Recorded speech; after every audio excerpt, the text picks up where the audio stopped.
Pavamana basically is a word that means being purified. And so this is a mantra that talks about the movement from one state of being to another, from unreality to reality, from darkness to light, from death and dying to immortality. And so the assumption in such a mantra is that the movement required for us, that we are in a condition of living in the unreal, of living in darkness, of continually linked to a process of repetitive birth and dying, and that the desire is for a movement from that. That part is clear in this mantra.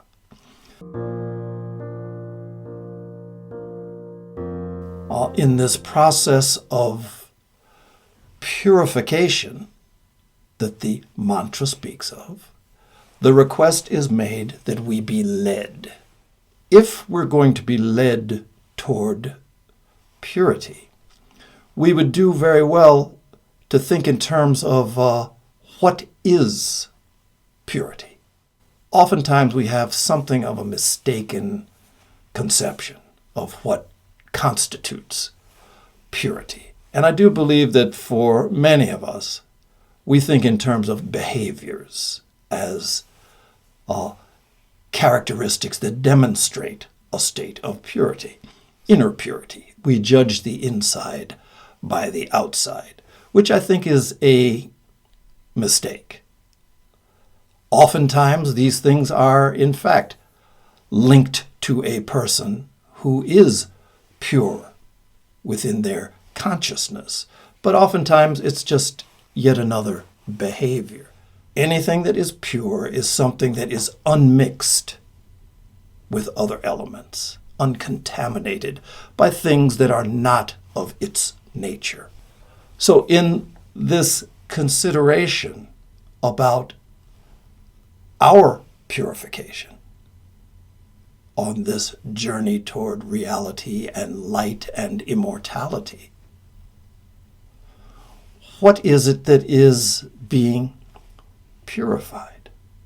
There are 7 dimensions within which we function, from the physical up to the highest spirit.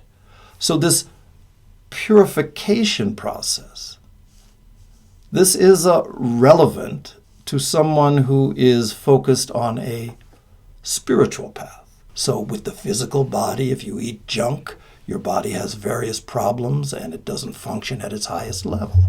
If you eat ever more purified foods, and in this case, foods that require perhaps less harm, foods that combine well with the nature of your body, then we become more receptive to the flow of the energies within the physical body. And similarly with the emotions. In Buddhism, they speak in terms of various sorts of degraded emotions that work against our purification. You know, the lusts, the angers, the greeds that are emphasized so very often are impure in the sense that for someone whose direction is the spiritualizing of the nature, the continual involvement in emotional behavior that roots us into the distractions of attachment to the material realm are things that work against us.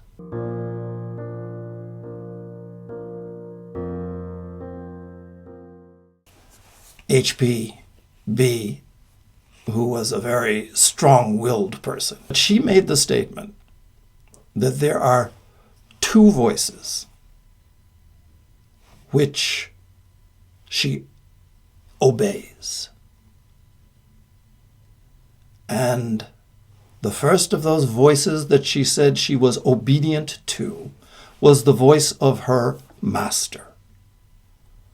And of course, she was quite well known for being an instrument in bringing her master's teachings and the teachings of this spiritual hierarchy into the world. So her master's voice she would obey. And the second voice that she said she would always obey was the voice of her higher self. This higher self is that oversoul, you could say, out of which all individual souls emanate.